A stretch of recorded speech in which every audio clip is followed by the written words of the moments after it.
চলে এলো রাজশাহী বিশ্ববিদ্যালয়ের 2025-26 শিক্ষাবর্ষে ভর্তি পরীক্ষার সম্ভাব্য তারিখ।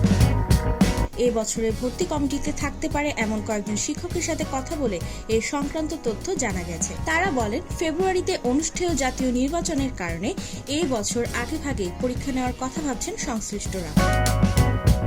শিক্ষকরা বলছেন, এই বছর রাবি ভর্তি পরীক্ষা অনুষ্ঠিত হতে পারে 2026 সালের 16 জানুয়ারি থেকে।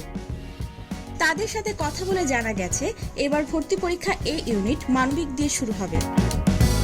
16 জানুয়ারি এ ইউনিট মানবিক, 17 জানুয়ারি বি ইউনিট বাণিজ্য এবং 23 জানুয়ারি সি ইউনিটের বিজ্ঞান ভর্তি পরীক্ষা নেওয়া হতে পারে।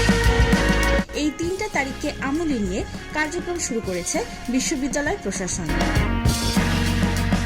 রাবির একজন শিক্ষক বলেন, ফেব্রুয়ারি মাসের জাতীয় নির্বাচন অনুষ্ঠিত হবে ও রমজান শুরু হবে, তাই এই বছর জানুয়ারিতেই ভর্তি পরীক্ষা শুরু করার চিন্তা ভাবনা করা হয়েছে। সবকিছু ঠিক থাকলে এবারের ভর্তি পরীক্ষা জানুয়ারি 16 তারিখে অনুষ্ঠিত হবে।